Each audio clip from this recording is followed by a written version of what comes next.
संस्थापक आचार्य मध्य गुरुदेव गुरु कृपामूर्ति विष्णुपाद परमहंस परिप्राजकाचार्य अष्टोत्तर श्रीमद भक्ति सौध केशव गोस्वामी महाराज वाరి దివ్యపాదములో విదాస్ అనంత కోటి దండత్ ప్రణామం చేస్తూ వారి అహేతు కృపాభిక్ష ప్రార్థన కోరుతూ తదుపరి పరమ గురుదేవ నిత్యుడా విష్ణుపాద పరమహంస పరిప్రాజకాచార్య అష్టోత్తర శ్రీమద్ జగద్గురు భక్తి భయపురి గోస్వామి మహారాజ్ వారి దివ్యపాదంలో విదాస్ అనంత కోటి దండ ప్రణామం చేస్తూ వారి అహేతు కృపాభిక్ష ప్రార్థన కోరుతున్నాం. రూపానుగ గురువర్గలు ఆచార్య తాలూకు దివ్యపాదంలో విదాస్ భూరి భూరి సాష్టాంగ అనంత కోటి దండ ప్రణామం చేస్తూ వారి అహేతు కృపాభిక్ష ప్రార్థన కోరుతున్నాం. భగవత్ కథా పిపాషు మరియు గురు భ్రాతలందరికీ యథాయోగ్య మనస్సుమాన్యులు తెలుపరుస్తూ అఖిల గుణగణి నిధి కరుణాసాగర్ భక్తవత్సల కల్పతరు దయాసాగర శ్రీ హరి తాలూక మహతి కృప ఈరోజు ఈ త్రిసంధ్యా సమయంలోని భగవత్ సన్నిధిలో మనందరికీ మానవ జన్మలోని సర్వోత్కృష్టమైన ఫలం సత్సంగం లభిస్తుంది. ఇది కేవలం హరి గురు వైష్ణవ తాలూక మహతి కృప.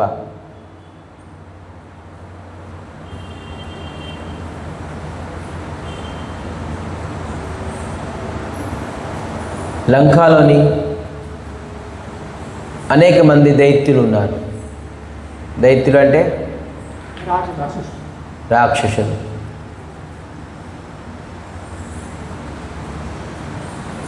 అనేక మంది దైత్యులని ప్రముఖులు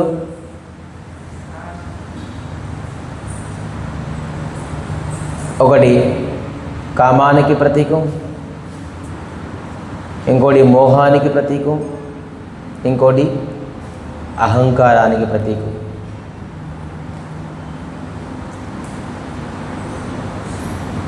రావణ, కుంభకర్ణ, మేఘనాథ్. మన శరీర రూపమైన లంకాలో కూడాను ఈ ముగ్గురు మోహము, కామము, అహంకారం అనేది ఉన్నది.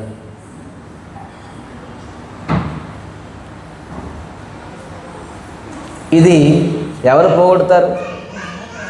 వీరికి సంహరించిన వాళ్ళు కేవలం ఒకలే, శ్రీరామచంద్రమూర్తి. ఈ శరీరానికి, ఈ హృదయానికి, ఈ మనం లంకా కాకుండాను అయోధ్య చేసుకోవాలి. అప్పుడే ఒక వ్యక్తి శాంతి ప్రశాంతిగా ఉండగలరు. ఎప్పుడైతే ఈ శరీరానికి మనసుకి మనం లంకాలో ఉంచుకుంటామో, లంకా ప్రకారంగా ఉంచుకుంటామో, ఈ రావణాసుడి తలొక గతి, ఈ లంకాకు పట్టిన గతి మనకి అవుతుంది. మనసుకి, హృదయముకి బృందావనం, అయోధ్య చేసుకోవాలి.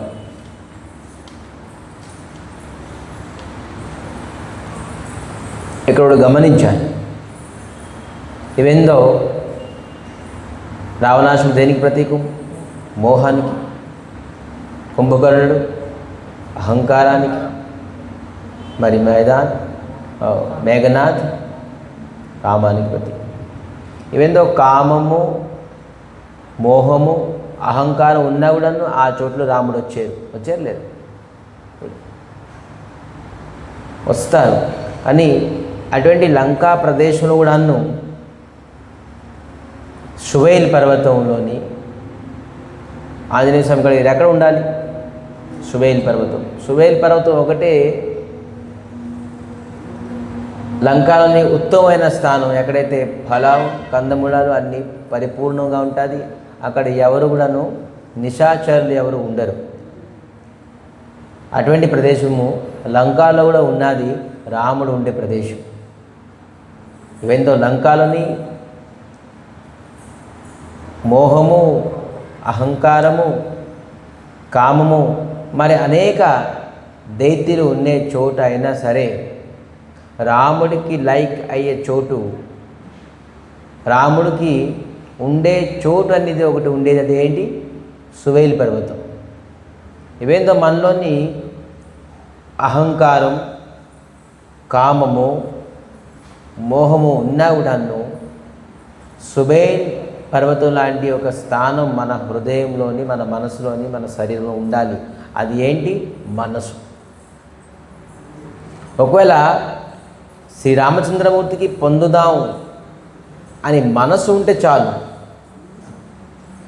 ఖచ్చితంగానే ఈ అహంకారాన్ని, ఈ మోహాన్ని, ఈ కామనాన్ని ఖచ్చితంగాను తొలగించేస్తారు. అందుకే సుబేల్ పర్వతం లాంటిది ఒక మనస్సు మనలో ఉండాలి. మనసు భగవంతుని పొందాలి, మనసు భగవంతుడి వైపు మళ్ళాలి.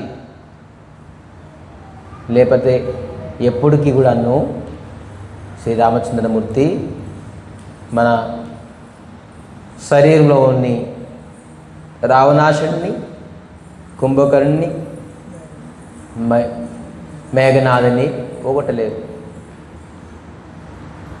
వీళ్ళు రాజత్వం ఎప్పుడు అవుతుంటుంది ఈ శరీరంలోని. అహంకారం, చాలామందికి అహంకారం, అన్నీ ఉన్న అహంకారం అన్నీ వాళ్ళ కాళ్ళ దగ్గర ఉంటాయి. భగవంతుడి అనుగ్రహంతో మఠవాసం, ప్రసాదం, సాధు సంఘం, సేవ అన్న అహంకారం అనేది ఒకటి ఉన్నదిగా.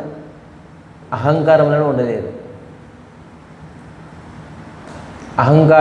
అహంకారం వల్ల అన్నీ నువ్వు విడిచిపెట్టడానికి ప్రయత్నిస్తారు. సో ఇది మహా డేంజర్. మనసు ఉన్నదనుకోండి, లేదు నేను వచ్చే ఉద్దేశం ఏంటి, నేను నా మనసు ఎవరి దగ్గర ఉండాలి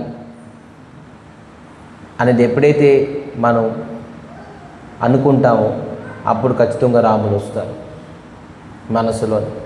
మయేవ మన ఆధస్వ మయి బుద్ధి నివేశయో నివేశస్యమయేవ అథం ఊర్ధం న సంశయ. మనసుని మనం భగవంతుడి వైపు తీసుకురావాలి. ఆ మనసు భగవంతుడి వైపు మళ్ళాలని చెప్పేసి ఈ శాస్త్రము, ఈ వేదము, ఈ పురాణాలు, ఈ హరినామము, ఈ దీక్ష, ఈ శిక్ష అన్ని సాధన, పూజీ, విధి, విధానం. అందుకే గురువు అవసరం. ఏ గురువు అయితే వాళ్ళకి తాబీజ్ ఇచ్చి, విభూది ఇచ్చి, నిమ్మకాయ ఇచ్చి, లేకపోతే ఇంకేదో మంత్రం ఇచ్చి, తంత్రం ఇచ్చి నీకు వ్యాపారం ఖచ్చితంగా బాగుంటుంది, తంత్రాలు, యంత్రాలు ఇచ్చి, లేదంటే మీ ఆయన మీ వశమైపోతారు, మీ భార్య మీ వశమైపోతారు, లేదంటే మీ అత్తగారు మీ వశమైపోతారు, ఇటువంటి వ్యక్తులకి గురువు అనరు. ఇటువంటి వ్యక్తులకు గురువు అనరు. ఏ గురువు అయితే మన స్వభావాన్ని, స్వరూపాన్ని తెలియపరుస్తారో అటువంటి వ్యక్తికి గురువు అంటారు. అందుకే ఎప్పుడైతే గురు దీక్ష తీసుకుంటామో గురుగారు ఒకటే అంటారు, ఏంటి? జీవేరో శాశ్వత ధర్మ, జీవేర స్వరూప హాయ్ నిత్య కృష్ణదాస్. జీవుడి తాలూకా స్వరూపం ఏంటి? నిత్యము కృష్ణుని తాలూకా దాసుడు. ఆ స్వరూప స్థితిని ఎవరైతే చెప్పలేదో ఆ గురువు కాదు. మీ ఎంత పెద్ద మంత్రం ఇచ్చేసింది, సిద్ధి పొందండి, ఎంత పెద్ద బుద్ధి, జ్ఞానం, వివేకం పొందండి. రావణాసుడి కంటే బుద్ధి, వివేకం ఎవరికి ఉన్నది? రావణాసుడి కంటే జ్ఞానం ఎవరికి ఉన్నది? రావణాసుడి కంటే బలం ఎవరికై ఉన్నది? ఎవరికి లేదు. కానీ ఆ గురువు నా శిష్య, ఆ గురువుని గురువు అనరు. ఏ గురువు అయితే మన స్వరూపాన్ని, జీవుడి తాలూకా స్వరూపాన్ని తెలియపరచరు. అందుకే ఫస్ట్ ఆఫ్ ఆల్ గురువు ఎప్పుడైతే దీక్ష తీసుకుంటూ అప్పుడే అంటారు, జీవేరో శాశ్వత ధర్మ నిత్య కృష్ణదాస్. జీవర స్వరూప హాయ్ నిత్య కృష్ణదాస్.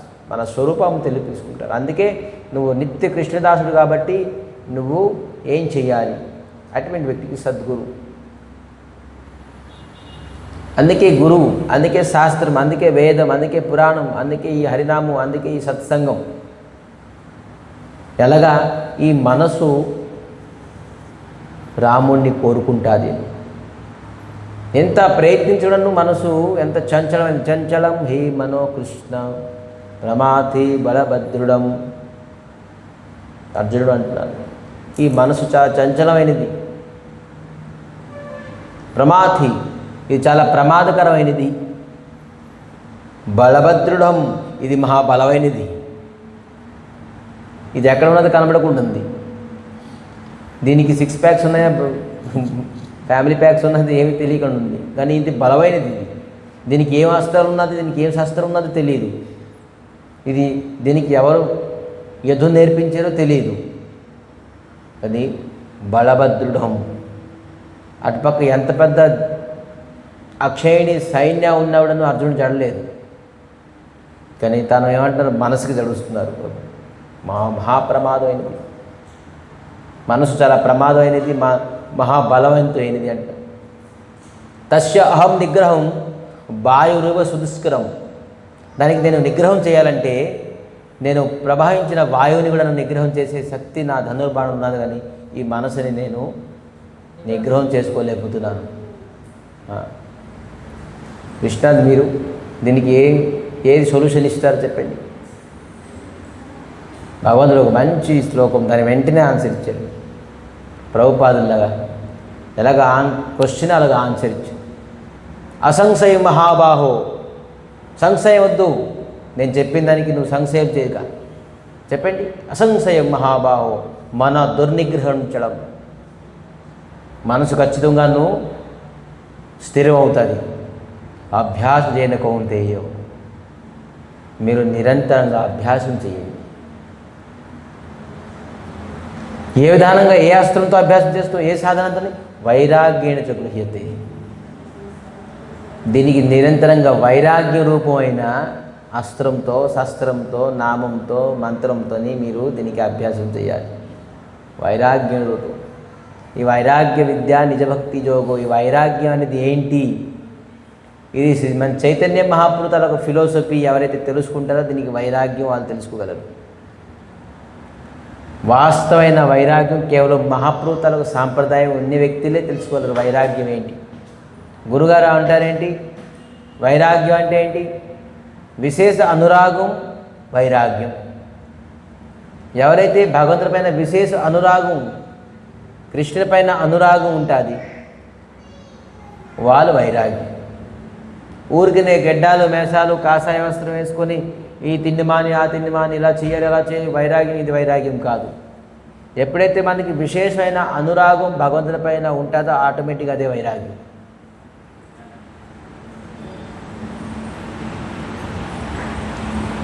తత్సుఖ సుఖిత్వం. అనురాగం అంటే ఏంటి? భగవంతుల సుఖమే మన సుఖము అని ఎవరైతే అనుకుంటారో అదే వైరాగ్యం. తన శరీరానికి తన సుఖం ఎవరు, మనసుకి సుఖం ఎవరు, సంసారానికి సుఖం ఎవరు? ఏంటి?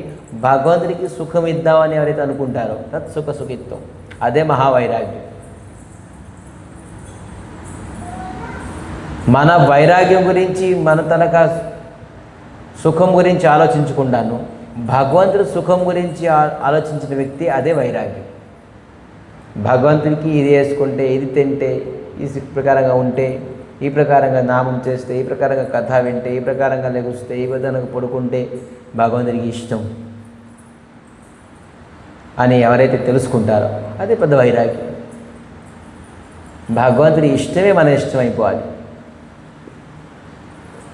ఆటోమేటిక్గా మీ మనసులోని, మీ హృదయంలోని వైరాగ్యం ప్రభవిస్తుంది.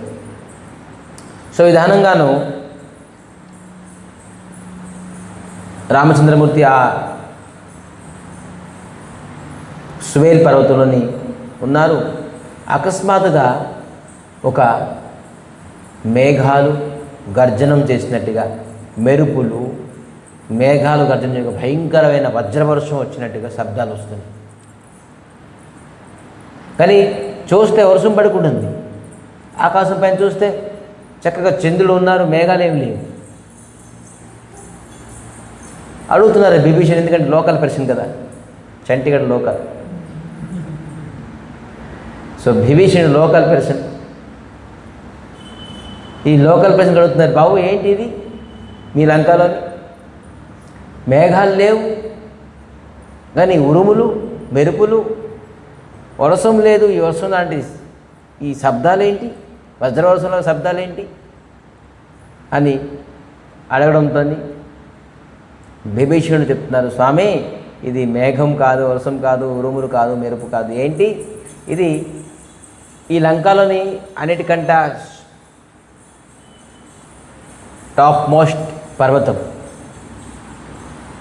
అంటే అతి ఉచ్చ అంటే ఎత్తు అయిన శిఖరమైన ఎత్తు అయిన పర్వతం. అక్కడ రావణాసురులక ఏంటి క్లబ్,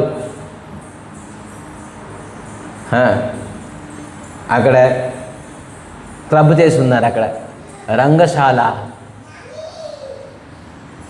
ఏం చేస్తున్నారు అక్కడ లేదు, మండోదరితో సహా అనేక అప్సరసలతో సహా తను వాద్యాలతో అనేక గీతముతో కీర్తనతో అతను శరీరం సుఖం. ఈ రంగశాలలన్నీ అతి అద్భుతంగాను, ఈ క్లబ్లని వాళ్ళ మోడర్న్ క్లబ్లను చూసి ఎలా ఉంటాయి, డిస్కో మ్యూజిక్స్ అలాగా ఆ విధానంగాను అనేక అప్సరసలతో మండోదరితోటి రావణాసుడు రాముడు ఇది విని ఆశ్చర్యపోయాడు. అరే ఈ రావణాసుడు ఎటువంటివాడు, వాళ్ళ రాజ్యంలోని శత్రువులు అందరూ ఉన్నారు, వేలల్లో లక్షల్లో బానరులు ఉన్నారు. అతనికి తెలుసు సేతు దాటి సముద్రం దాటి వాళ్ళ రాజ్యాన్ని వచ్చి ఈ సువేల్ పర్వతంలోనే ఆల్రెడీ ఉన్నారు, ఆక్రమణ చేయడానికి వచ్చున్నారు. అంటే అర్థం ఏంటి, మృత్యు దాని తలుపు వరకు ఉన్నది, తలుపు దగ్గర ఉన్నది. ఇతను చక్కగా ఎంటర్టైన్మెంట్లో ఉన్నారు, చావుకి ఎవరు భయం ఉండదు. యుద్ధము చేయడానికి వచ్చారు, ఆ రాజ్యంలోని సైనికులు వచ్చేసారు, శత్రువు వచ్చేసారు, మొత్తం పకడ్బందీగా అన్ని బందోబస్తు చేస్తున్నారు యుద్ధం చేయడానికి. ఇతను చక్కగా క్లబ్లోని డ్యాన్స్ చేసుకొని ఆడుకుంటూ పాడుకుంటూ తాగుకుంటూ ఉన్నారు. అరే ఇది ఎటువంటి వ్యక్తి, ఇతనికి నేను ఒక సంకేతం ఇవ్వాలి, ఏదో ఒకటి బుద్ధి చెప్పాలి అని చెప్పేసి రాముడు ఆంజనేయ స్వామికి ఏది బాణం ఇచ్చి చూద్దాం అని అడగడంతో ఆంజనేయ స్వామి బాణం ఇచ్చారు. రాముడు ఒక బాణం వేశారట, ఒక అద్భుతమైన బాణం.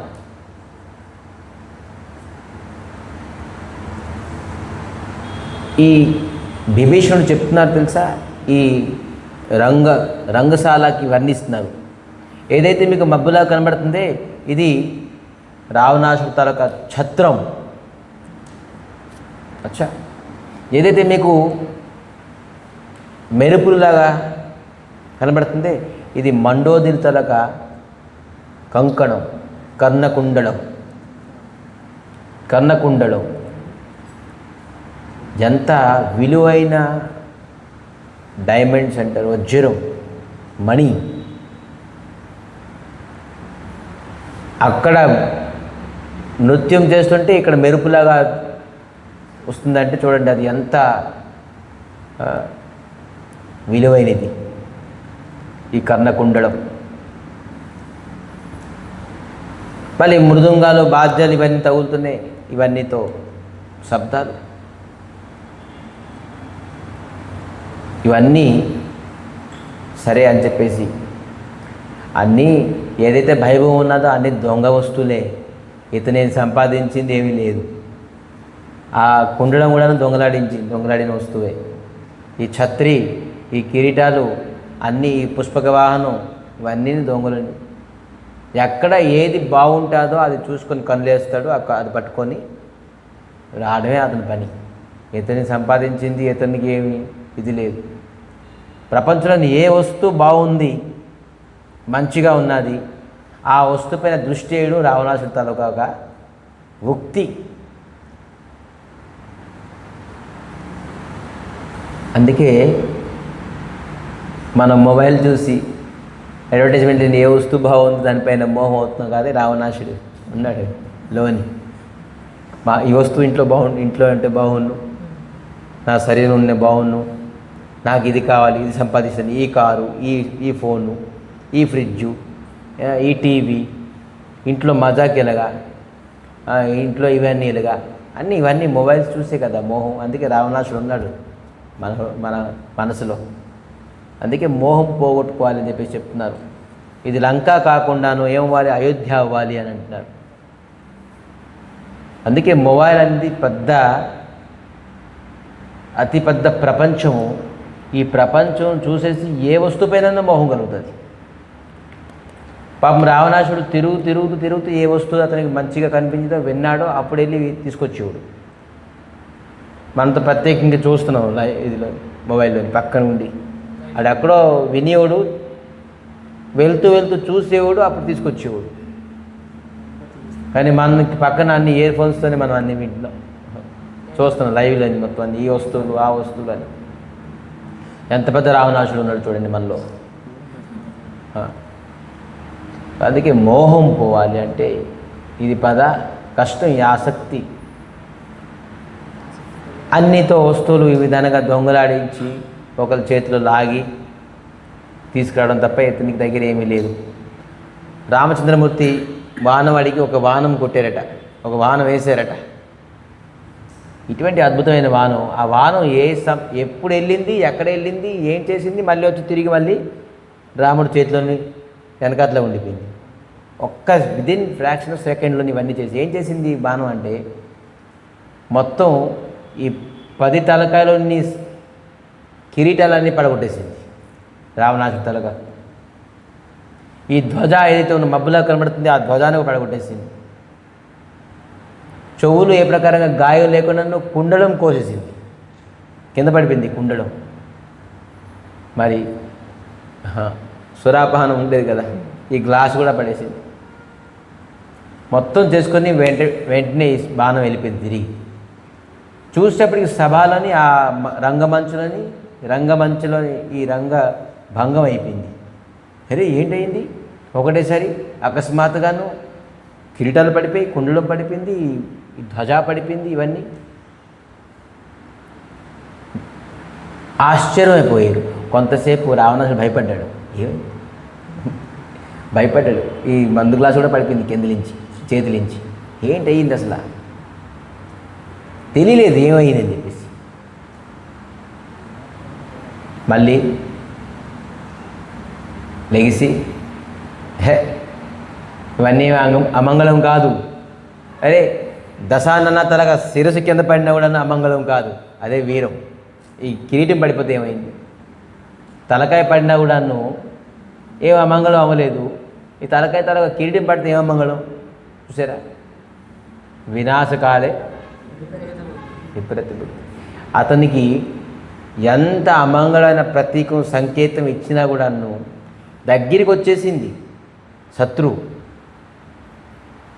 లక్షలు వానరులు అయినా కూడా అతనికి భయం లేదు.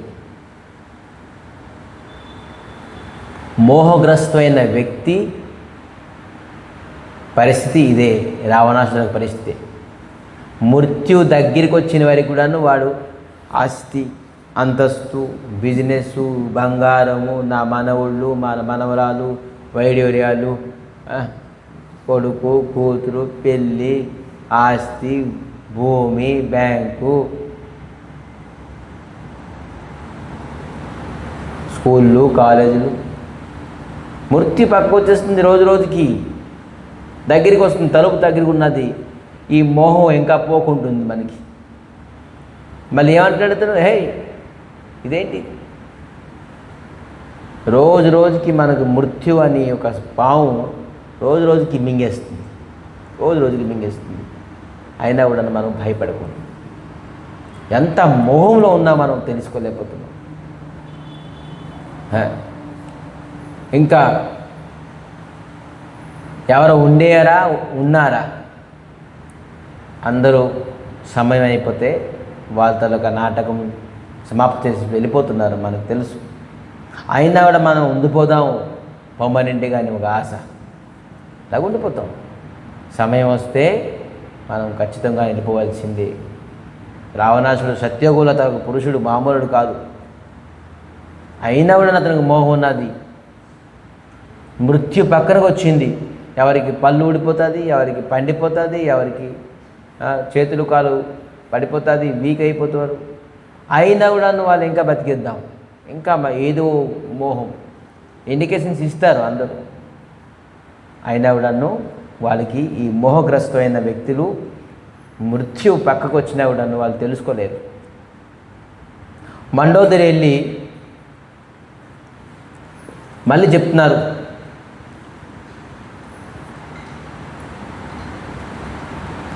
కాలు మీద పడి ఏడుస్తూ చెప్తున్నారు. చూసారా ఇవన్నీ అమంగళం. జానకిని ఇచ్చేసింది, సమర్పిత చేసింది. ఇప్పటికైనా మీరు అనుకున్నారేమో రాముడు శరణం కోరుకుంటే మీ మానం పోతుంది అనుకున్నారేమో.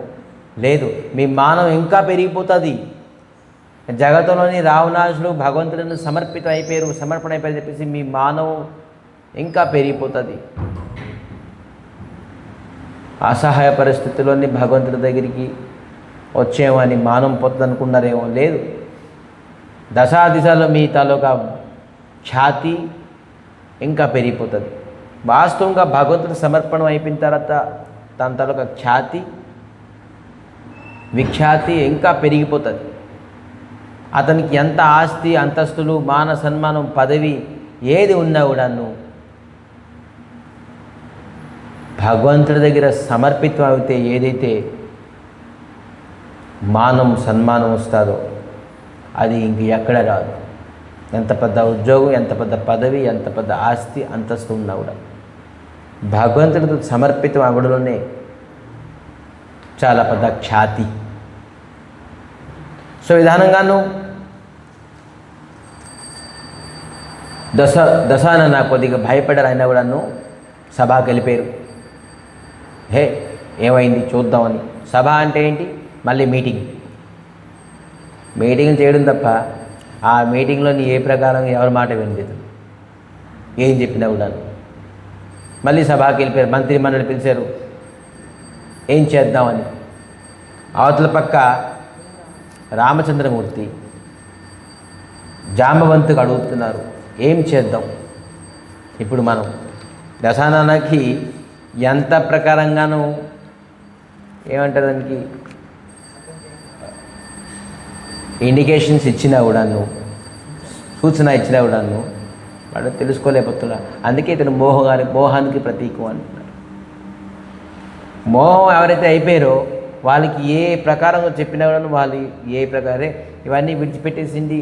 ఈ పూజలు ఆ పూజలు ఇవి ఈ ఆస్తుల గురించి డబ్బు గురించి విడిచిపెట్టేసింది. భగవంతుడు చరణమే శ్రేష్టం అని చెప్పేసి ఎంత చెప్పినా కూడాను అలాగే అంటారు వాళ్ళు. వీళ్ళందరూ అలాగే అంటారు. ఎవరు విడిచిపెట్టేస్తారు, ఏం చేస్తారు? భగవంతుడి శరణం రాలేరు, పట్టుకోలేరు భగవంతుడికి. ఇవన్నీ మీరు అనుకున్నారేమో నా వల్ల అవుతుంది నేను చేస్తానని చెప్పేసి. ఎప్పుడు మనం చేయలేము ఏ విషయం. అందుకే ఇప్పుడు చెప్తారు ఎవరు ఈ రావణాసుడు అటు పక్క మీటింగ్ పెట్టుకున్నారు, ఈ పక్క రామచంద్రమూర్తి సభని పిలిచారు. సభని పిలిచి జాంబవంతుని అడుగుతున్నారు, ఏం చేద్దాం. జాంబవంతు సలహా ఇస్తున్నారు. ఏంటి సలహా ఇస్తున్నారు? ఒక దూతిని పంపిస్తే మంచిది. మనం ఎలాగా అతను బార్డర్ క్రాస్ అయ్యాం, మనం దాడి చేయకూడదు. మనం సూచన ఇచ్చి దాడి చేయాలి. పలానా సమయాన్ని పలానా చోట్లని మనం యుద్ధం చేద్దాం, లేకపోతే ఏదో చేద్దాం, మా తాలూకా డిమాండ్స్ ఇలాగ ఉన్నాయి, ఒప్పుకుంటే ఓకే, లేదంటే మనం యుద్ధాన్ని సిద్ధం అని చెప్పాలి. సో ఇది నీతి, ఇది మర్యాద. అందుకే దూతని పంపించాం. లక్ష్మణుడితో దూతంతో ఆల్రెడీ పంపించేసాం హనుమంతుడిని ముందే. మళ్ళీ దూతని పంపించి ఇవన్నీ టైం వేస్ట్, దాడి చేసేద్దాం. ఇతను ఎప్పుడు ఉగ్రంలో ఉంటారు. కానీ జాంబవంతు లేదు, మనం నా ప్రకారంగాను అంటున్నారు. రాముడికి సలహా ఇవ్వకుంటున్నారు. జాంబవంతుడు చెప్పలోను కూడా చాలా ఇహా ప్రాతో జాగే రఘురాయి పూఛా మమ సవ సచివ బలాయి కహు బేగి కా కరియ ఉపాయి జాంబవంత కహ పద సిరునాయి. రాముడికి శిరస్సు ఉంచి చెప్తున్నారట, ఒక దూతని పంపిస్తే మంచిదేమో అని. రాముడికి సలహా ఇచ్చినవాడు ఎవరు? ఇవ్వగలరు ఎవరికి? చెప్తున్నారు. పూఛ మమ సభ సచివ బులాయి. సచివ అంటే మంత్రి. జాంబవంతు ఒక మంత్రి, రాముడి తలక మంత్రి మండలిలోని. రాముడు మర్యాద, మంత్రి తలక మర్యాద అతను ఇచ్చారు కాబట్టి సచివుగా పిలిచారు. హే మంత్రి, మనం ఏం చేద్దాం? అప్పుడు శిరస వంచి చెప్తున్నారు రాముడికి, ఒక దూతని పంపిస్తే. మరేమంటారు? సును సర్వజ్ఞ సకల ఉరవాసి బుద్ధి బుల తేజ ధర్మ గుణ రాశి మంత్ర కహై నిజమతి అనుసార దూట పఠాయ బాలి కుమార. మీరుతో అఖిల గుణగిరి నదుతల సాగరుడు, మీకు నేను బుద్ధి మరి సూచన లేదంటే చెప్పే అంత స్థితి నాకు లేదు. కానీ అడిగారు కాబట్టి చెప్పడం, ఒక దూతని పంపిద్దాం. అది ఎవరిని పంపిద్దాం? వాలి కుమారుని పంపిద్దాం. వాలి కుమార్ ఎవరు? అంగద్. ఎందుకు అంగద్ని పంపించారు? అక్కడ అంగద్ని ఎందుకు పంపించాడు? మళ్ళీ ఆంజనేయ స్వామిని పంపిస్తే ఏమవుతుంది? ఈ రాముడి దగ్గర ఆంజనేయ స్వామి తప్ప ఇంకెవరు లేరేమో, మరీ వీళ్ళకి పంపిస్తున్నారు అనుకుంటారు, తక్కువ బలం అనుకుంటారు. ఒకప్పుడు ఒక ఆంజనేయ స్వామి పంపించేది, ఇప్పుడు బాలి కుమార్ అంగద్ని పంపించండి అని. చూడు ఎంత షార్ప్. అంగద్ని పంపిస్తే ఇప్పుడు అవుతుంది. కేవలం ఒకలే ఉన్నారు అనుకోకూడదు. హనుమంతుడిలాగా ఇటువంటి వాళ్ళు బోల్డ్ సహస్ర మంది ఉన్నారు, 1,00,000 మంది ఉన్నారు అని తెలుసుకోవాలి రావణాసుడు. దూత పంపించారంటే పని అవ్వాలి. అందుకే బాలి కుమారుని పంపించండి అని చెప్పారు. నీక మంత్ర సబకే మనమానా అంగదసన కహ కృపా నిధాన బాలి తనయ బుద్ధి బలగుణ ధామ లంకా జాహుతాత మమ కామ. ఈ అందమైన ప్రస్తావాన్ని రామచంద్రమూర్తి అంగీకరించారు. మరి అతి బుద్ధిగలమైనడు, గుణవంతుడు, బాలిపుత్రుడు దీనికి శిరోధార్యం చేశారు. స్వామి, మీ కార్యంలోనే నేను గుర్తున్నాను, నాకు మీరు సేవ తీసుకుంటున్నారు అని చెప్తుండే. అంత అద్భుతం. మరి చెప్తున్నారు అక్కడ వాలిపుత్రుడు అంగద్ బుద్ధిమంతుడు, మరి తెలివైనోడు, బలవంతుడు అని చెప్తున్నారు రాముడు ముందే. అయినా కూడా వాలిపుత్రుడు అంగద్ ఏమంటున్నారు? స్వామి, మీరు నాకు తలుచుకున్నారే, అదే నా సౌభాగ్యం. మీరు మీ కార్యాన్ని చేసుకోవాలంటే ఎవరితోనైనా ఎప్పుడైనా ఎలాగైనా చేసుకోగలరు మీరు. కానీ మీ కార్యాన్ని నేను మాధ్యం నాకు చేస్తారే, నేను దానికి కోటి ధన్యవాదాలు చెప్తున్నాను. ఇది సేవకులకి ఇది ఖచ్చితంగా నోట్ అవ్వాలి. నా వల్ల అవుతుంది, నేను చేస్తున్నాను, నేను లేకపోతే అవ్వదు, నాలాగా ఎవరు చేయలేరు అని అనుకునే వ్యక్తిత్వంకి వాలి కుమార్ అంగద్ ఏమనుకున్నారు చూడండి. భగవంతుడి కార్యాన్ని మనం చేసే అర్హత కానీ, శక్తి కానీ, బుద్ధి కానీ మనకి లేదు. కానీ భగవంతుడు చేయిస్తున్నారే, దానికి మనం కోటి భగవంతుడు ధన్యవాదాలు ఇవ్వాలి. స్వామి, నేను ఏ ప్రకారంగా క్వాలిఫికేషన్ లేదు, మీరు తలుచుకుంటే వాయువుతోటి దేవతలతో కూడా మీ కార్యాన్ని చేసుకోగలరు. మేము తుచ్చమైన మానవుల్ని, మరి ఏ జాతి, ఏ కులం, ఏ జ్ఞానము ఉన్నది మాకు. స్వామి, మీరు మా చేతులతో సేవించుకుంటున్నారు. ఇది అతని తాలూకా ఉదార స్వభావం, మనలో క్వాలిటీ కాదు. ఇది మనలో క్వాలిఫికేషన్, మనలో క్వాలిటీ, నాది ఇంత ఈ ప్రకారంగా బుద్ధి ఉన్నది, నేను ఇటువంటి క్వాలిఫైడ్ పర్సన్స్ అని చెప్పేసి అనుకుంటలేదు. భగవంతుడు సేవ తీసుకున్నారంటే అతని తాలూకా ఉదార స్వభావం, మనలో క్వాలిఫికేషన్ కాదు. ఈ సేవకులు అందరూ ఎప్పుడు నాటుకొని రాసుకోవాలి అంగద్ చెప్పే మాటలు. మన వల్ల రాముడి తాలూకా కార్యం ఎప్పుడూ అవ్వదు, ఎన్నటికీ అవ్వదు. అది అనుకున్న వ్యక్తి పెద్ద మోహంలో ఉన్నాడు. వాడు ఒక పెద్ద లైవ్ రావణాసుడు. ఎప్పుడో రావణాసుడు ఉండేవాడని చెప్పేసి విన్నాము. ఇప్పుడు లైవ్ రావణాసుడు అంటే వాడు ఎవరైతే అనుకుంటాడు నా వల్ల అవుతుందని, అటువంటి లైవ్ రావణాసుడు వాడు. ఖచ్చితంగా సంహరించేస్తారు భగవంతుడు అటువంటి వ్యక్తికి. సో అందుకే రామ కార్యాన్ని మన వల్ల అవుతుందంటే భగవంతుడికి కోటి కోటి ప్రణామం చేయాలి. తృణాదపి సునీచేనో తరోరపి సహిష్ణునా అమానినో మానదేన కీర్తనీయ సదా హరి. తృణాదపి, ఎప్పుడైతే మనం స్వామి ఈ ఒకే మంత్రం ఎవరైతే వైష్ణవుల్లోని ఉన్నదో, ఒక మంత్రం వాడు ఎక్కడికి వెళ్ళినా కూడాను ఖచ్చితంగాను భగవత్ సేవా విముఖం ఎప్పుడు అవ్వలేడు, భగవంతుడు నామ విముఖం అవ్వలేడు, భగవంతుడి తలకు వైష్ణవుల తలకు విముఖం ఎప్పుడు అవ్వలేడు. ఈ తృణాదపి సునీచేన ఎక్కడ ఉన్నది? ఇదొక అస్త్రము, ఇదొక మంత్రము, ఇదొక తంత్రము, ఇదొక సాధన.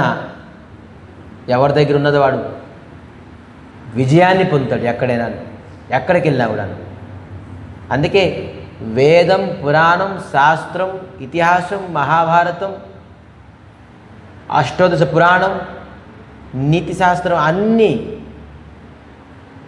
సారాంశం చైతన్య మహాప్రభు ఈ 8 శ్లోకాల్లో వచ్చేసారు. దీనికి ఏమంటారు? శిక్షాష్టకం అంటారు.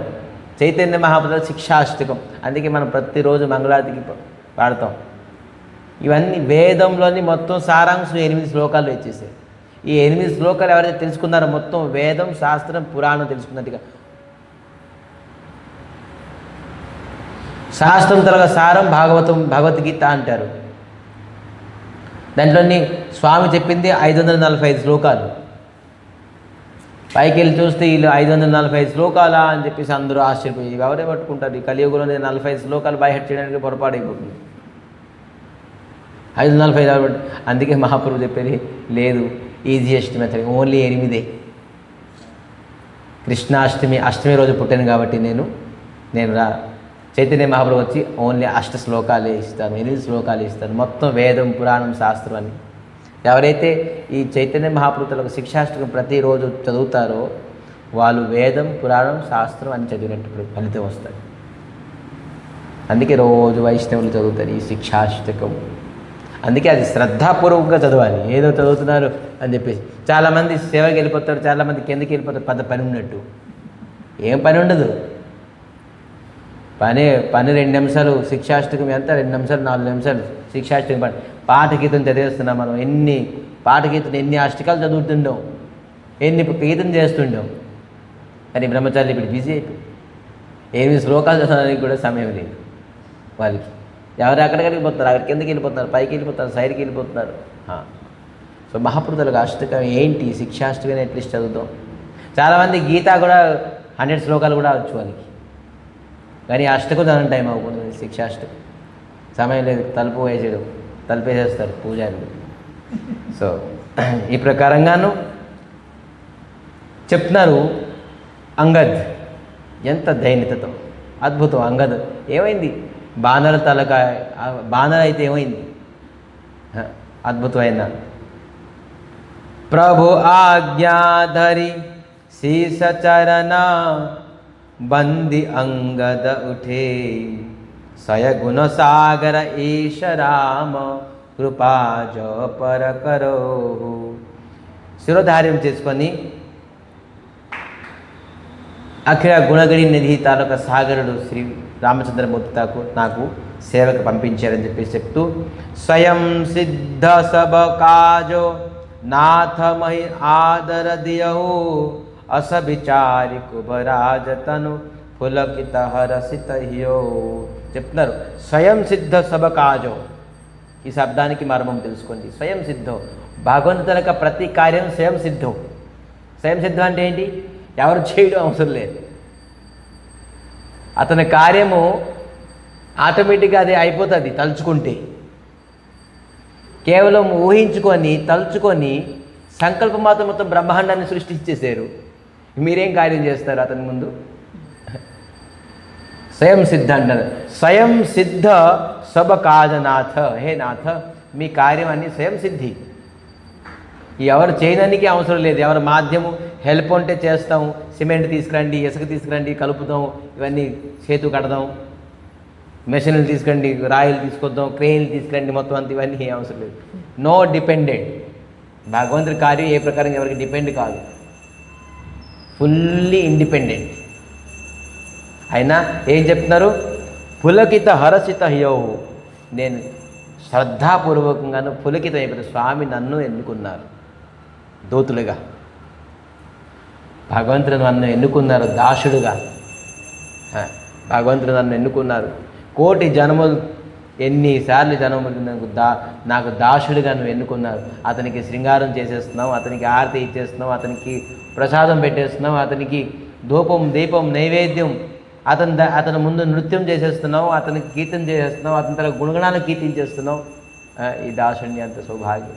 హరసిత అంటే పులకితమై హర్షితమై మనం చూడాలి. స్వామి, ఈ దాసుడికి అంత క్వాలిఫికేషన్ లేకపోయినవాడను నన్ను మీరు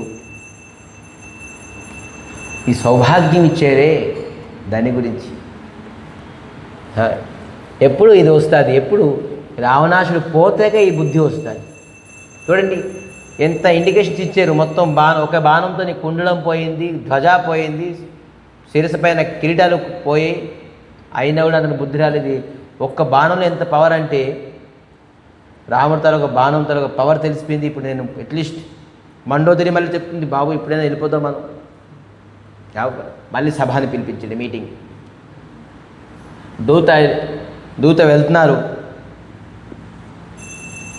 ఏకో ఏక సన మరమున కహి సముజితా సుబధ చూప కరి రహి భయహు కలాహల నగర మజారి ఆవ కపిలంకా జేహి జారి రామ్ సియ రామ్ రామ సియ రామ్. వెళ్తున్నారు దూత. ఎవరికి కళ్ళానికి? రావణాసుడి కళ్ళానికి. రావణాసుడి కళ్ళానికి వెళ్ళినప్పుడు రావణాసుడి తన ఒక పుత్రుడు అక్స్మాలి అని ఈ బాంధవుని చూసి, ఈ అంగదుని చూసి చాలా ఎటకారం ఆడి, వచ్చావు నువ్వు మళ్ళీ కోతివి, అప్పుడులా కోతి చేయడానికి వచ్చావా అని చెప్పేసి ఎటకారం ఆడి కాలుతోని తందామని ప్రయత్నించాడు. ఎవరికి? ఈ అంగదికి. వెంటనే ఈ అంగద్ ఏ కాలు అయితే ఎత్తారో ఆ కాలుని పట్టుకొని గిరగిరగిర తిరిగేసి కేవలం ఒకే ఒక షాట్. చూడండి ఎంత బలం. ఒకే ఒక్క బలంతో ఎప్పుడైతే నగరం మధ్యలో, ఇది ఇంకా సిటీ సెంటర్లో అంటారు చూసారా, సిటీ సెంటర్లో నీ ప్రకారం గిరగిరగా తిరిగేసి ఒకటే ఒకటి కొట్టారు, కోడిని చంపినట్టుగా. ఈ ఎవరిని? అక్స్మాలి, రావణాసుడు ఒక పుత్రుడు. మొత్తం నగరం అంతా భయపడే. ఒక కోతి వచ్చింది, మొత్తం కాల్చేసింది. ఇంకో కోతి వచ్చింది చూడండి, ఈ రావణాసుడు పుత్రుడిని గిరగిర తిరిగేసి చంపేసి ఒకే దెబ్బతో ఒకే స్పాట్తో కొట్టేసి ఇంకా అందరూ తలుపులే వేసుకున్నారు, కిటికీలు బంద్ చేసేసుకున్నారు, లోన్కి వెళ్ళిపోయారు, పరిగెట్టేసారు వీళ్ళందరూ. ఇంకా మనం వద్దు, ఇంకేదో భయంకరమైన పరిస్థితి అవుతుంది, వెళ్ళిపోతాం మనం అని చెప్పేసి. కొంతమంది పోలీసులు ఉంటారు కదా, అంటే దొంగ పోలీసులు, అంటే ఈ దొంగలకి కాసిన వాడు అంటే పోలీస్ అంటే కర్మచారులు. ఈ హైవే పోలీస్ అని, లేకపోతే పెట్రోలింగ్ అని చెప్పేసి ఉంటారు చూసారా, వీళ్ళందరూ కూడా ఆయన ఏం చేశారు? బాబు ముందుకు ఎందుకు వెళ్తాం భయపడుతూ ఏం చెప్పారంటే, అబధో కహా కరహి కరతారా అతి సభిత సభ కరహి విచార. అందరూ మీటింగ్ చేసుకున్నారు. అప్పుడప్పటికే చెవుల్లోని మాట్లాడుకున్నారు, బాబు ఈతోని పెట్టుకోవద్దు, ఒకే స్పాట్లోనే మొత్తం వేసేసాడు. ఇప్పుడు మనకు కూడా దాంట్లో బలి అయిపోతాం. ఏం చేద్దాం? బిను పూछे మగు దేహు దిఖాయి, జేహి బిలక సోయి జాయి సుఖాయి, రామ్ సియా రామ్ రామ్ సి. బిన్ను పూచే, ఎవరు అడగకుండా కూడా నువ్వు అంగదికి, అగో మీరు తిన్నగా వెళ్ళండి. ఎక్కడికి? రావణాసురుడు సభ. మీ పని దాని గురించి వచ్చారు కాబట్టి, దూతలుగా వచ్చారు కాబట్టి మీరు ఎక్కడికి వెళ్ళాలి? ఒక అడ్రస్ చెప్పేస్తున్నారు. ఆవిడకి అడగలే అతను ఎక్కడికి వెళ్ళాలి, మీ సభ ఎక్కడవుతుంది, రావణాసురుడు కనుక్కోవాలి, కలాలి అని. అందరూ ఆ పెట్రోలింగ్ పర్సన్స్, హైవే పోలీసులు అందరూ, అవ్వండి అక్కడ మా రావణాసురుడు ఉన్నాడు, మా కింగ్, అక్కడే సభ అవుతుంది, మీరు అక్కడికి దయచేయండి, మాతో ఏం పెట్టుకోకండి అని. ముందుకు రాలేదు ఎవరు. బిను పూచే, ఏ అడగకుండా నాకు చెప్పేస్తున్నారు అడ్రస్, మీరు అక్కడికి వెళ్ళిపోండి, మీరు దేనికి వచ్చారు మాకు అర్థమైపోయింది. సో ఈ విధానంగా వెళ్ళిపోతున్నారు. గయహు సభాదర బార తవ సుమిరి రామ పద కంజ, సింహ అఠోని ఇత ఉత చితవధర బిరబల కుంజ, రామ్ సియా రామ్ రామ్ సియా రామ్. ఎప్పుడైతే తెలిసిపోయింది, అప్పుడు ఇన్ఫర్మేషన్ వెళ్ళిపోయింది, మీ పుత్రుడిని చంపేశారు. ఒక బాణరుడు వచ్చేసి ఇంకొక బాణరుడు వచ్చాడు, ఆ బాణరుడిని కూడాను మీ పుత్రుడిని చంపేశారు. ఇంకా అతను క్రోధంతో మీటింగ్లో ఉన్నారు. ఫస్ట్ ఆఫ్ ఆల్ టెన్షన్ మీటింగ్లో, దాంతో పుత్రుడిని చంపారని చెప్పేసి వార్త ఎప్పుడు వచ్చేసిందో ఇంకా ఫుల్ టెన్షన్లో ఉన్నారు. ఏం చెప్తున్నారు? అంగదుని చూసి అడుగుతున్నారు,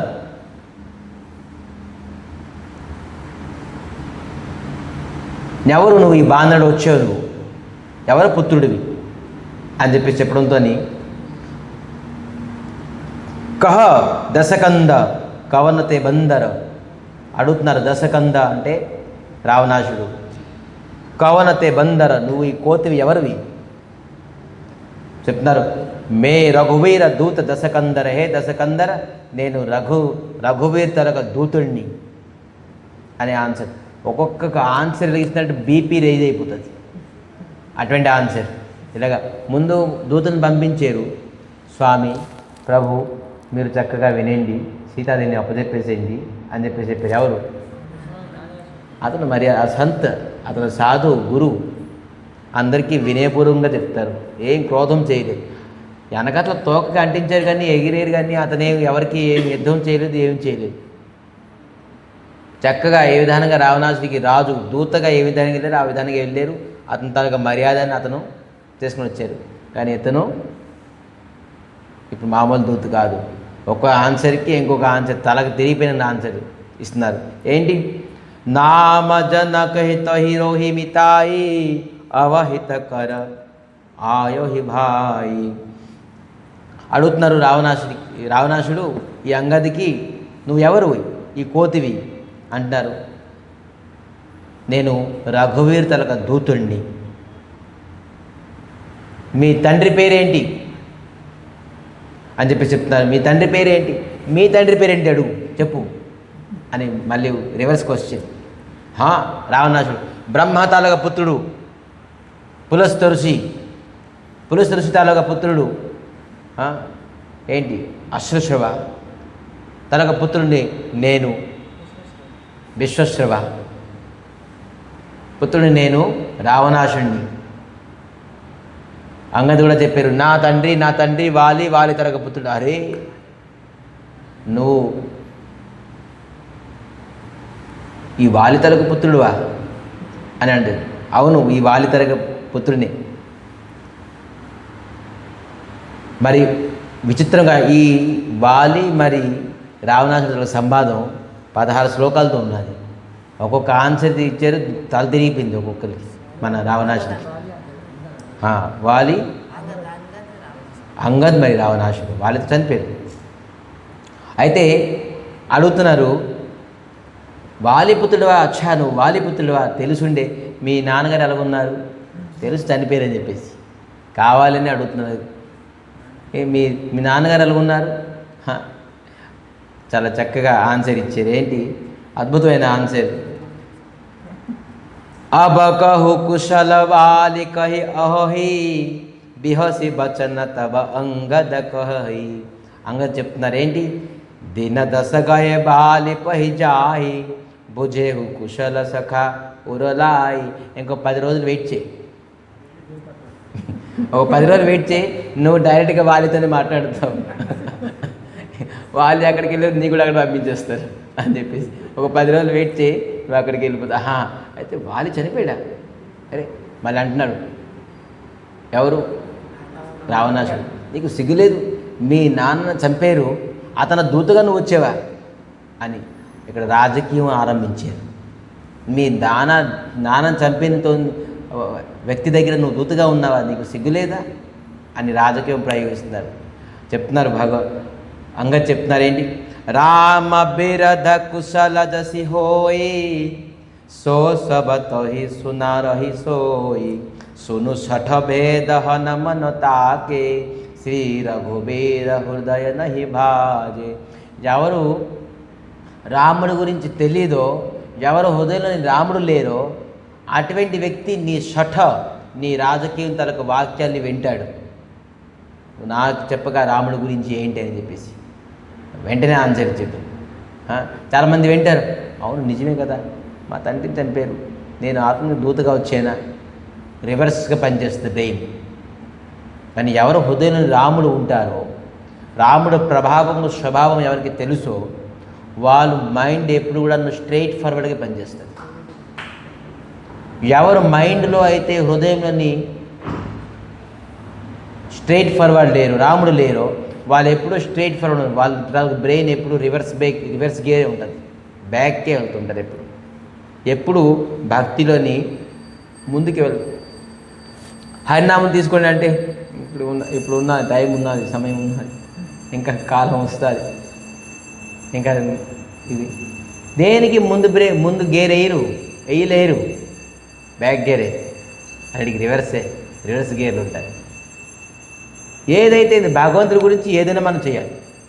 ఇది చేయడం వల్ల భగవంతుడు ప్రసన్నం అవుతారు, భగవంతుడికి పొందడానికి అవకాశం ఉంటుంది, భగవంతుడి కార్యాలను ముందుకు వెళ్ళగలం.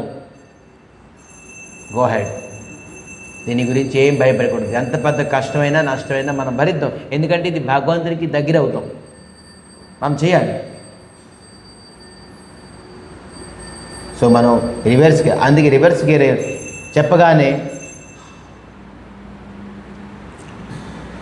అవును నేను దూతగానే వచ్చాను, రాముడు తరగ దూతు. మరి మీ కులానికి కులంగారం అంటున్నాను, ఎవరు? రావణాసుడు.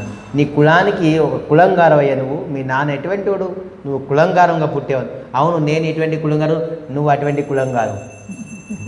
బ్రహ్మ తరగ పులుస్తరగా విశ్వశ్రవ ఎటువంటి ఋషులు, ఎటువంటి తపస్విలు, అటువంటి పుత్రులుగా నువ్వు కులంగారంగా పుట్టావంటే ఇతనికి ఇంకా రేజ్.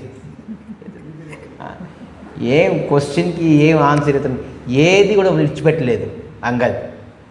మర్యాద అంటే తర్వాత లాస్ట్కి ఏమంటున్నారంటే, హే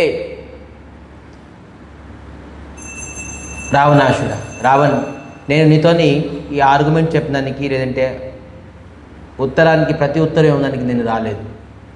దయచేసి నేను దూతులుగా వచ్చాను కాబట్టి నా సంవాదన విను. నువ్వు ఏం చెప్తున్నారు? దశన గుహతు తున కంఠ కుఠారి, పరిజన సహిత సంగ నిజ నారి, సాదర జనక సుత కరి ఆగే, ఎహి విధి చలహు సకల భయ త్యాగే. మీరు దంతే తృణధరి అంటే ఏంటి? దంతే తృణధరి నోట్లోని ఒక గడ్డి పరక పెట్టేసి, చూడు ఎక్కడ కూడా ఉన్నది. తృణ అంటే దశన గహతు తున కంఠ కుఠారి. కంఠ అంటే మాకు నోట్లోని గడ్డి పరక పెట్టేసి, పరిజన సహిత సంగ నిజనారి. పరిజన అంటే నీ కుటుంబంతో సహా, మీ స్త్రీతో సహా ఎక్కడికి వెళ్తావు? సాదర జనక సుత కరి ఆగే. జనక సుత అంటే ఎవరు? సీతాదేవిని పల్లకిని తీసుకెళ్ళి, సీతాదేవిని ముందు ఉంచి పల్లకిలో తీసుకెళ్ళి, మీరు మీ కుటుంబం అంతా, మీ స్త్రీ పుత్రులు, మీ కుటుంబం అంతా వెనకాతుండి భయాన్ని త్యాగం చేసేసి, ప్రణత పాల రఘు బంసమని త్రాహి త్రాయ్ అబమోహి, ఆరత గిర సునత ప్రభు అభయ కరేగ తోహి. నువ్వు త్రాహి త్రాహి అని రఘునాథ్ దగ్గరికి నువ్వు శరణం కోరుకున్నావు అనుకో, ఖచ్చితంగా నువ్వు చేసిన తప్పులు అన్ని నువ్వు భగవంతుడు క్షమించేస్తారు, నీకు శరణం ఇస్తారు. భగవంతుడు శరణాగత వత్సలుడు. ఆ రఘువీర్ దగ్గరికి నువ్వు నీ కుటుంబంతో సహా, నీ స్త్రీలతో సహా నువ్వు సాదరంగాను జనక సుత సీతాదేవిని పల్లకిలో కూర్చోబెట్టి తీసుకెళ్ళి రాముడికి ఇదే చెప్పారు. మరి ఇతను ఎందుకేంటారు? దూత వచ్చి ఈ విధానం చెప్పినా కూడాను అతను సాధారణంగా ఇప్పటికైనా సమయం మించిపోయింది లేదు. రఘువీరుడు నీకు ఖచ్చితంగా చూడండి, భగవంతుడి పైన ఎంత నమ్మకం అందరికీ ఏంటి. మండోదరికి నమ్మకం, అంగదికి చెప్పి పంపించలే, నువ్వు ఇలా సమర్పణ అయిపోయినట్టు సీతాదేవి అప్పచెప్పని చెప్పేసి చెప్పలే భగవంతుడు. దూతగా వెళ్ళు అంతే, మా వార్తని చెప్పు, మేము యుద్ధానికి వచ్చామని అని. కానీ వినయంగా చెప్తున్నారు, ఇప్పుడైనా సీతకి అప్పచెప్పి రాముడు శరణం కోరుకు, ఖచ్చితంగా అతను శరణం ఇస్తారు. చూడండి భగవంతుడు ఎంత శరణాపనం. మనం ఇప్పుడు కూడా మనకు సమయం మించిపోయింది లేదు. మనం అనేక తప్పులు, అపరాధము, అనేక నష్టాలు, కష్టాలు, అనేక నియమాలను తోడి అంటే భంగం చేసి, గురు వాక్యాన్ని భంగం చేసి, అనేక శాస్త్రవాక్యం భంగం చేసి, ఇప్పటికైనా మించిపోయింది లేదు సమయం. ఇప్పుడైనా మనం భగవంతుడి దగ్గర శరణాపన్నం అయిపోవాలి. శరణాగతి ఒకటే మనకి ఒక అస్త్రము, శరణాగతి ఒకటే మనకి తాలూక బుద్ధి, శరణాగతి ఒకటే మనకి విపన్ను. దీనికి మించింది ఏది లేదు. మనం తపోబలంతో, జపంతో, కీర్తనతో, మన సాధనతోని, మన నిష్ఠతోని మనం చేసిన పని ఏ ఒక్క పనితో మనం భగవంతుడిని పొందలేము, భగవంతుని ఆశీర్వాదం పొందలేము. ఎప్పుడు ఈ సంసారం మనకి అనుకూలం అవ్వదు, ఈ జగత్తం ఎప్పుడు మనకు అనుకూలం అవ్వదు, మన మనసు ఎప్పుడు మనకు అనుకూలం అవ్వదు, మన ఇంద్రియాలు ఎప్పుడు మనకు అనుకూలం అవ్వదు, మన బుద్ధి మనకు ఎప్పుడు అనుకూలం అవ్వదు. ఇవన్నీ ఎప్పుడు అనుకూలం అవుతుంది? ఎప్పుడైతే మనం స్వయంగా భగవంతుడికి సమర్పితమైపోతాం. స్వామి అన్యథా శరణం నాస్తి తమేవ శరణం తస్మాత్ కారుణ్య భావేన రక్ష రక్ష జనార్దన. స్వామి మీరు తప్ప నాకు అన్య గతి లేదు. జగన్నాథ స్వామి నయనపథగామి భవో తుమే. నయనపథ నా కంటికి చూపు తీసుకొచ్చినాడు. గథ నయనపథ నా నయనాన్ని, పథ అంటే తోవని చూపించిన వాడు నువ్వే. భవతుమే మాకు నువ్వు రక్షించు అని ఎప్పుడైతే మనం అనుకుంటామో అప్పుడు మన మనసు, ఇంద్రియం, బుద్ధి, ఈ సంసారం, ఈ జగత్తు అంతా మనతో పాటే ఉంటుంది, మనకు అనుకూలంగా అయిపోతుంది అంతా. ఎప్పుడైతే మీరు రాముడు తలక, కృష్ణుడి తలక, శ్రీహరి తలక సమర్పితం అవ్వలేదో, జగత్తు అంతా మీ వెనకతో ఉన్నా, ప్రపంచం అంతా మీ వెనకతో ఉన్నా, సంసారం అంతా మీ వెనకతో ఉన్నా కూడాను అది దేనికి పనికి రాదు. మీకు ఫర్ ఎగ్జాంపుల్గా చూడండి, కర్ణుడు మహాదానవీర సూర్యకర్ణ అని చెప్పారు. అతనికి మహాదాత, ఎప్పుడు అన్యాయంకి పోలేదు, ధర్మంలోనే ఉండేవాడు కర్ణుడు. అన్ని విద్యలు అర్జునుడికి ఓడించే ఒకే ఒక శక్తి కర్ణుడు తప్ప ఇంకెవరికి లేదు. కానీ భగవత్ విముఖం అవడం వల్ల అతను కొన్ని బలము, బుద్ధి, తేజము, శక్తి, అస్త్రము, శస్త్రము గోతులో పడిపోయింది. రథం గోతులో పడిపోయి సమయం అప్పుడు ఏది ఆస్తి, అంతస్తు, ఆరోగ్యం, స్త్రీ, పుత్రులు, జగతం అంతా మీరున్నా అది ఖచ్చితంగా మనకి ఆ సమయం వచ్చినప్పుడు గోతులో పడిపోతుంది. ఎవరో సాయం మనకు రారు. ఎవరికైతే మనం అనుకుంటామో సాయం చేస్తారని చెప్పేసి వాళ్ళే మనకి గోతులు పడేస్తారు. ఎప్పుడైతే మనం శ్రీకృష్ణ పరమాత్మ, శ్రీహరిని మనం సమర్పిత అవుతామో గోతి ఉన్నా కూడాను అది లెవెల్ అయిపోతుంది. ఇవేందో వాస్తవంగా అక్కడ గోతు లేక ఉండేది, గోతు అయిపోయింది ఆ సమయంలోని. పృథ్వీ గోతు చేసేసింది, గొయ్య చేసేసింది, రథం పడిపోయాలని చెప్పేసి. కానీ వాస్తవంగా మనం గోతులు ఇన్ని తోవలో వెళ్ళినా కూడాను అది లెవెల్ అయిపోతుంది ఎప్పుడైతే రాముడి తరకు అనుగ్రహం ఉంటుంది. ఇదే ఈ శాస్త్రం, ఈ రామాయణ తరగ మర్మము. ఇది తెలుసుకొని ఏ విధానంగా ముందు మళ్ళీ అంగద్ ఏ ప్రకారంగా వార్తని ఇచ్చేసి మళ్ళీ తిరిగి వస్తారనేది రేపు మనం తెలుసుకుందాం. ఈ లంకాకాండని మనం కొనసాగించి ఇంకా ముందుకి ఏ మెసేజ్లు, ఇవన్నీ ఒక్కొక్క మెసేజ్ని మనం తీసుకోవాలి. ఎక్కడ మనకు పనికొస్తుంది, మన శరీరంలో పోయిన లంకాలోని భగవంతుడు వస్తారంటే మనం సువేల్ వన్ అని మనసుని మనం తయారు చేసుకోవాలి. ఖచ్చితంగా ఈ అహంకారం, కామాన్ని, మరి మోహాన్ని నష్టం చేస్తారు భగవంతుడు. అందులో ఉన్నది ఈ మోహము, అహంకారము, కామం అనేది. దీనికి కేవలం రాముడే నష్టం చేయగలరు. సుగ్రీవ అంటారు లాస్ట్కి, ఎవరి ముందు మాట్లాడుతున్నావు నువ్వు? ఈ రావణాసుడు నీకు తెలియదు. తెలుసులే, నీ రావణాసుడు గురించి నాకు తెలుసు. ఏంటి, నువ్వు పాతాళంలోకి వెళ్ళి మహారాజు వాలితో నువ్వు యుద్ధం చేసావు. నీకు పిల్లలందరూ బంధించేశారు. నీకు వాలి విడుదల చేసి తీసుకొచ్చారు. వాలి దగ్గరికి నువ్వు వెళ్ళి నీ ప్రతాపం చూద్దాం అనుకున్నావు. వాలి నీకు సంకలో పెట్టేశాడు. నీ సంగతి నాకు తెలుసు అని చెప్పేసి బోర్డు చెప్పారు. ఇంకో రావణాసుడి గురించి చెప్పారు. ఏం చెప్పారు? సహస్రార్జున ఏంటి? ఇతను దశనన సహస్ర 20 బాహు అంటే 20 భుజాలు ఉండే. ఇతను ఒక విచిత్రమైన జీవం ఉందని చెప్పేసి ఇతను కొట్టారు మొత్తం అంతా. ఈ జీవుడు మనిషి కాదు, రాక్షసు కాదు, ఏదో ఇది వింత జీవి, ఇతను కొడదామని చెప్పేసి సహస్రవీర అర్జును ఏం చేశారంటే మొత్తం ఈ రావణాసుడిని కొట్టారు. ఇతనికి విడుదల చేశారు. ఇది చెప్పడంతో ఇంకరే ఇతను నా సంగతి నా మొత్తం తెలిసి, హిస్టరీ అంతా తెలిసి ఇతనికి నేను ఎవరు అని చెప్పేసి హిస్టరీ మొత్తం అంతా చెప్పేసి నీ సంగతి నాకు తెలుసు అని చెప్పేసి, నేను కైలాస పర్వతాన్ని ఎత్తాను.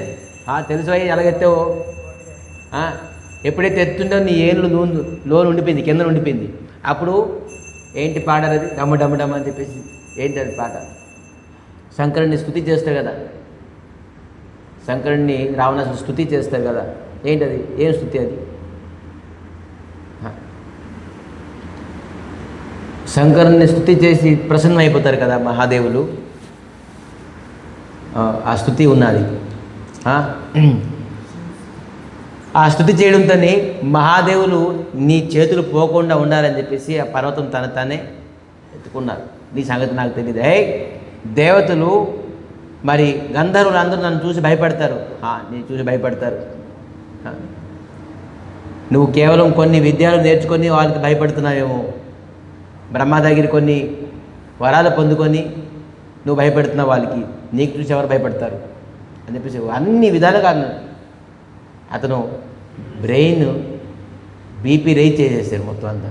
ఇప్పుడు అంటే బాణం వేసినా కూడా కిరీటం పోయినా, ఈ ధ్వజ పోయినా కూడా అతనికి ఏ ప్రకారంగా తెలియలేదు కదా. ఇప్పుడు తెలుగు చేతన తీసుకొస్తున్నారు ఈ మాటలతోటి. చాలామంది పొడుస్తారు చూసారా,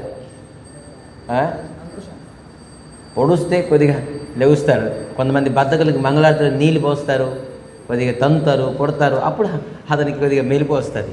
లేదంటే నాయనా బాబు లెగు అంటే వీళ్ళకి రాదు. వీళ్ళు రావణాసుతాలకు వంశతులు, వీళ్ళకి అంత త్వరగా మెలుగు రాదు. ఏం చెప్తారు? ఇక ఇలాగే చీటిపోటు మాటలతోని వీళ్ళకి చేతన తీసుకొస్తారు.